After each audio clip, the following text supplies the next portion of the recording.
ठीक है। ये इंटरफेस के बारे में कल समझ में आया था कि नहीं आया था?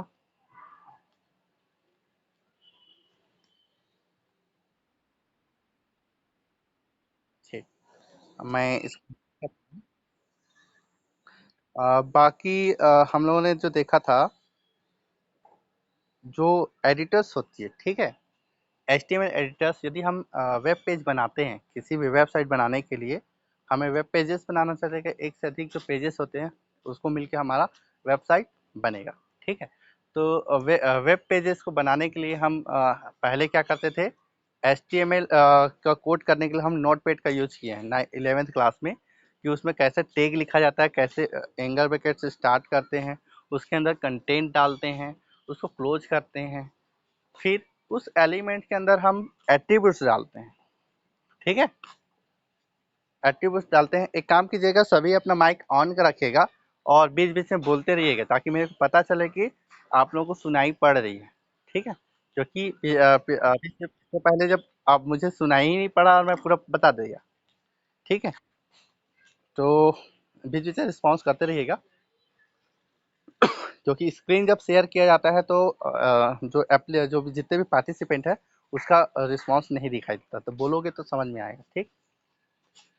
ठीक, तो एडिटर्स में ये सब चीज़ें हम करते थे कि हर चीज़ों को आपको मैनुअली करना रहेगा, पूरा याद करना रहेगा, कैसे टैग लिखा जाएगा और कैसे कैसे उसमें जो एट्रीब्यूट्स है उसका सही सही नाम लिखना पड़ेगा, आगे पीछे नहीं कर सकते, उसका वैल्यू देना रहता है। ठीक है, उसमें तरीका हम लोग देखे थे एट्रीब्यूट्स कैसे होता है, एट्रीब्यूट्स और इक्वल करके डबल कोट के अंदर हम उसकी वैल्यू पुट करते थे। ठीक है, वैल्यू हम डालते थे, जैसे इटैलिक होगा तो इटैलिक डालना रहता था। ठीक है, बोल्ड डालना पड़ता था। ठीक है, तो इस तरीके से हमको करना रहता है कि आपको फॉन्ट साइज करना तो वहाँ पे भी लिख पूरा लिख के डालना पड़ता था। ठीक है, या तो आप कॉपी पेस्ट करके भी उसको डाल सकते थे।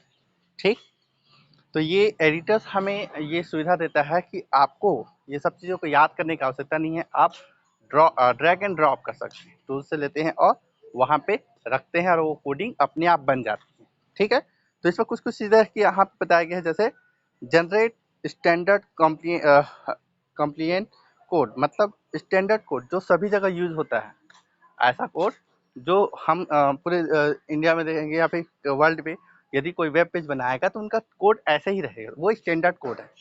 ठीक है, ऐसा कोडिंग बनाता है, जैसे HTML5 या CSS3 एग्जाम्पल के लिए दिया गया है। ठीक, और क्या, HTML और CSS का वैलिडेशन, मतलब आपके जो कोड है वो वैलिड है कि नहीं, वो सही तरीके से लिखा गया है कि नहीं, उसमें कोई कमी तो नहीं है। जैसे ओपनिंग होता है, कई बार हम नोटपैड में करते हैं तो उसका ओपनिंग हुआ रहता है लेकिन क्लोजिंग नहीं हुआ रहता, तो इनवैलिड हो जाता है। तो इस तरीके से आप ये कोई टैग टैग दिए हैं, उसमें कुछ कंटेंट मिस हो गई है, तो उसको हम क्या बोलते हैं, इनवैलिड बोलते हैं। तो इसको सबको चेक करता है कौन, एडिटर्स, HTML एडिटर। फिर क्या बताया, जनरल कंपेबिलिटी रिपोर्ट्स की कंपेबिलिटी, वो जो है वेब पेजेस वेब ब्राउजर को कंपेटेबल है कि नहीं या नहीं है, ये सब चीज़ों को रिपोर्ट बताता है। स्पेल चेक, जैसे हम वर्ड में देखते हैं कि वर्ड या एक्सेल पावर पॉइंट में जो करते हैं, आप कोई फ्रेजेस लिखते हैं, ठीक है, बहुत सारे कंटेंट लिखते हैं इंग्लिश में, तो उसको चेक करता है, स्पेलिंग चेक होता है, ग्रामर चेक होता है। ठीक है, तो वैसी फैसिलिटी हम नोटपैड पे नहीं पाते, लेकिन हम जो HTML एडिटर है उसमें पाते हैं, हम उसको चेक करके डाल सकते हैं, ताकि आपका वेब पेज में किसी भी तरीके से ग्रामेटिकल और स्पेलिंग मिस्टेक ना हो। ठीक है, तो ये भी सुविधा देता है। ऑप्टिमाइज HTML, मतलब आपका जो कोड है, HTML टैग जो है, हाइपरटेक्स्ट मार्कअप टैग का, उसका जो है अननेसेसरी, कई बार क्या होता है कि हम बार बार यूज कर देते हैं, कि एक ही पैराग्राफ में सब कुछ लिखा जाता है, लेकिन हम एक से अधिक बार लिखते हैं, तो अननेसेसरी कोड जो होती है, जो जरूरत नहीं है, ऐसे कोड को ऑप्टिमाइज मतलब हटाया जा सकता है, क्लियर किया जाता है। क्योंकि अननेसेसरी यदि आपके पेज की साइज बड़ी हो जाएगी, ज़्यादा कोड होगा तो ज़्यादा बड़ा होगा, और ज़्यादा बड़ा होगा तो आपके सर्वर पे लोड होने में भी समय लगेगा। कई बार ऐसा होता है कि वेब पेज बनाते समय बहुत सारे इमेजेस रखे रहते हैं और लोड होता है सिर्फ एक, है ना, आपके फोल्डर में 10 इमेज रखा हुआ है, लेकिन उसमें क्या चलाओगे किससे, एक ही यूज हो रहा है। तो इस तरीके से ये क्या है, अननेसेसरी चीजें हैं, तो उसको हटाया जा सकता है, किसके द्वारा, एडिटर द्वारा। ठीक है, उसके बाद क्या है, multiple resolution and browser view. ठीक है, मल्टीपल रिजर्वेशन मतलब आप यदि कोई ग्राफिक्स चीज कर रहे हैं तो अलग अलग जो है डिवाइस के हिसाब से आप अलग अलग रिजोल्यूशन का इमेज यूज कर सकते हैं या फिर ग्राफिक्स यूज कर सकते हैं। जैसे आपका मोबाइल की छोटा स्क्रीन है, छोटा इमेज लगेगा, ठीक है। यदि बड़ा स्क्रीन है तो छोटा वाला इमेज डालोगे तो वो फटने लगेगा, मतलब फटने मतलब खराब दिखेगा, धुंधला दिखेगा, है ना। तो उसके लिए हाई क्वालिटी का चाहिए रहेगा। टैबलेट में खोलेंगे तो कैसा दिखेगा, लैपटॉप में खोलोगे तो कैसा दिखेगा, डेस्कटॉप खोलोगे कैसा दिखेगा। ये क्या है, रेजोल्यूशन के हिसाब से अंतर पड़ता है, ठीक है। तो उससे संबंधित काम हो जाता है, मल्टीपल डिवाइस के हिसाब से किया जा सकता है। और ब्राउजर, अलग अलग ब्राउजर, हम ब्राउजर जानते हैं, बहुत सारे ब्राउजर देखे होंगे आप लोग भी, ठीक है। ओपेरा हो गया, गूगल क्रोम हो गया, माइक्रोसॉफ्ट का आपका एक्सप्लोरर हो गया, इंटरनेट एक्सप्लोरर, ठीक है। और क्या, क्रोम हो गया, सफारी हो गया, ये सब क्या है, यूसी ब्राउजर हो गया, ये सभी क्या है, ब्राउजर है। तो इन अलग अलग ब्राउजर पे आपका वेब पेज थोड़ा बहुत अंतर आ जाता है, ठीक है। तो उसको, ये व्यू को चेक कर सकते हो। अगला क्या चीज दिया गया है, सर्च इंजन ऑप्टिमाइजेशन। अब ये सर्च इंजन ऑप्टिमाइजेशन क्या होता है, आपका वेब पेज जब बनता है तो उसको आसानी से ढूंढा जा सके। गूगल जो सर्च इंजन होता है, जैसे हम गूगल को जानते हैं, याहू जानते हैं, याहू एक सर्च इंजन है, ठीक है। माइक्रोसॉफ्ट का बिंग हो गया, तो ये क्या है, सर्च इंजन है। तो इन सर्च इंजन के द्वारा वेब पेजेस या इमेजेस कैसे सर्च किया जाता है, तो ये सर्च इंजन में हमें सुविधा देता है कि हमारा वेब पेज को जल्दी से खोजा जाए, ठीक है। जैसे आप लोगों ने CG school.in में आप रजिस्ट्रेशन किए हैं, ठीक है। तो आपने गूगल पे जाके क्या लिखे होंगे, CG स्कूल बस दिखे होंगे, तो बहुत सारे जानकारी आई होगी, और सबसे ऊपर में जो है जो गवर्नमेंट की साइट है वो दिखा दिया कि CG school.in में लॉगिन करें, विद्यार्थी लॉगिन करें या फिर टीचर्स लॉगिन करें। तो ये कैसे हुआ, ये सर्च इंजन के द्वारा हुआ। तो इससे संबंधित जो होता है सर्च इंजन ऑप्टिमाइजेशन कहलाता है। इसकी भी फैसिलिटी हमको कहाँ मिलती है, कहाँ मिलती है, HTML एडिटर में आसान बना देता है, ठीक है। सपोर्ट फॉर एड-ऑन्स, एड-ऑन्स मतलब एक्स्ट्रा चीजें ऐड करना, समझो, ठीक है। पहले से यदि एक्सप्रेशन में हमको जो HTML एडिटर है उसमें जो फीचर्स दिया रहता है, यदि हमको उसके अलावा भी कुछ अलग से फीचर्स चाहिए तो हम उसको अपने एडिटर्स में ऐड कर सकते हैं, अपने वेब पेज में यूज कर सकते हैं, ठीक है। तो ये आपका सपोर्ट क्या करता है, एड ऑन को सपोर्ट करता है। मल्टीपल पब्लिशिंग मेथड मतलब आपको अपने वेब पेज को होस्ट करना है, वेबसाइट पे डालना है, सर्वर पे डालना है, तब हम उसको कैसे होस्ट करें। तो बहुत सारे जो है मेथड ये अप्लाई मतलब आपको देता है, ठीक है। जैसे यहाँ पे मेथड दिया गया है, FTP फाइल ट्रांसफर प्रोटोकॉल का उपयोग कर सकते हैं, या फिर वेब डेव का यूज कर सकते हैं, और भी चीज़ें आती हैं, धीरे से देखेंगे कि कैसे वो फैसिलिटी देते हैं, मेथड का उपयोग कर सकते हैं, ठीक है। तो अभी हम एडिटर के रूप में, हमारे जो 12th में एडिटर के रूप में माइक्रोसॉफ्ट जो एक्सप्रेस वेब है इसका उपयोग करना रहेगा। ये हमारे सिलेबस में दिया गया है इसको करने के लिए, ठीक है। तो माइक्रोसॉफ्ट कंपनी का ये फ्री ऑफ कॉस्ट सॉफ्टवेयर है, फ्री है। आप इसकी साइट पे जाके, माइक्रोसॉफ्ट साइट पे जाके एक्सप्रेस वेब को डाउनलोड कर सकते हैं और इंस्टॉल कर सकते हैं।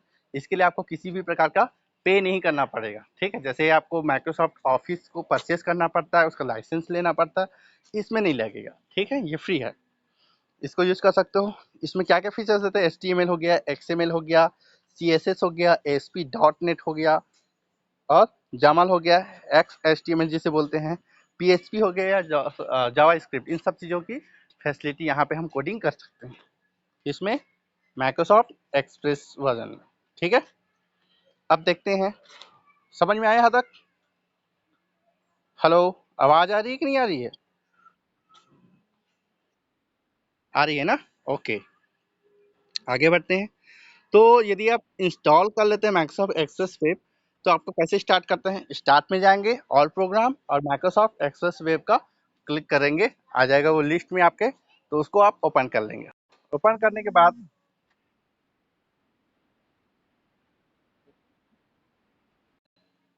हेलो,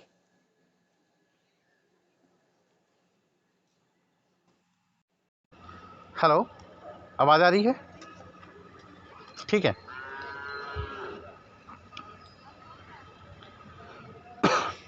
तो जब माइक्रोसॉफ्ट एक्सेस वेब चालू करेंगे तो उसमें इसका इंटरफेस है, ये कैसे दिखाई देता है इसके बारे में। इसको 8 सेक्शन में बांटा गया है।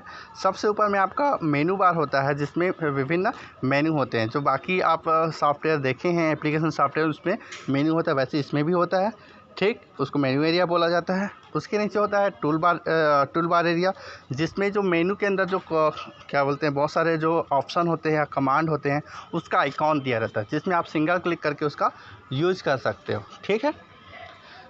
नेक्स्ट जो है टूल बॉक्स है। टूल बॉक्स जैसे जो भी काम करने के लिए करना रहता है वेबसाइट में, तो उसके लिए टूल बॉक्स का यूज़ किया। जहाँ पे HTML एडिटर में HTML के कोड्स के बारे रहेगा। यदि आप ASP कर रहे तो उसके एलिमेंट्स रहेंगे। ठीक है।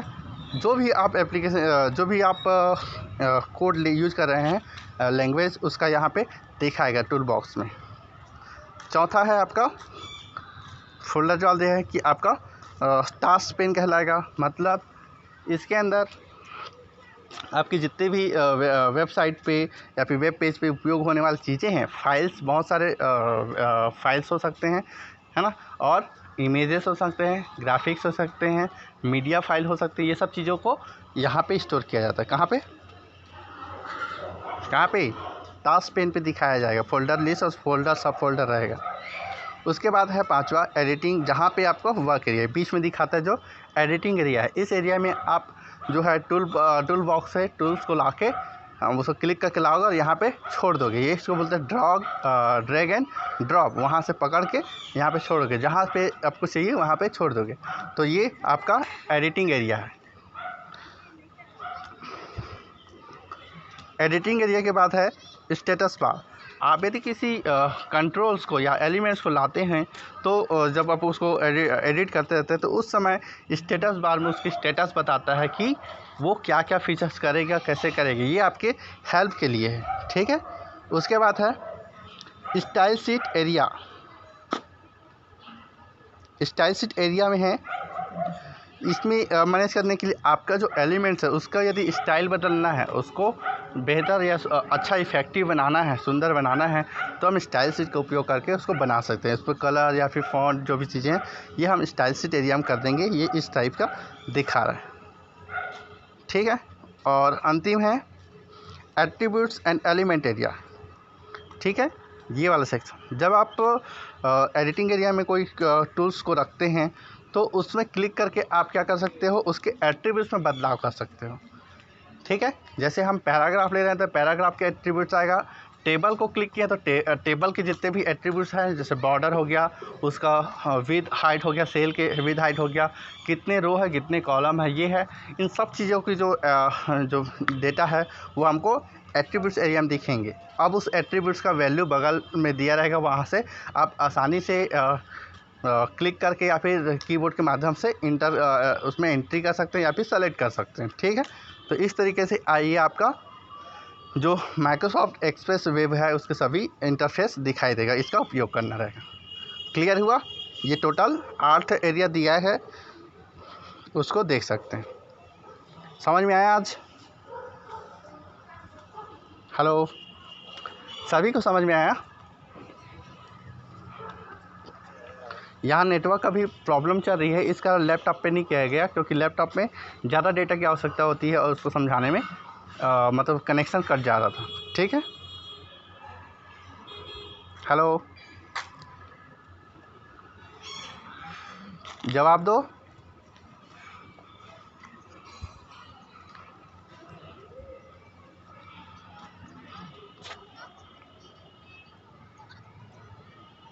नेक्स्ट चैप्टर कल देखेंगे हम कि creating website and web pages in a website. एक वेबसाइट के लिए आप कैसे वेब पेज क्रिएट करेंगे उसके बारे में। इसमें जो फीचर्स दिया गया है कि आपको एक नया वेब पेजेस क्रिएट करेंगे, उसको सेव करेंगे और वेब पेज बनाएंगे। ठीक है। चलिए मैं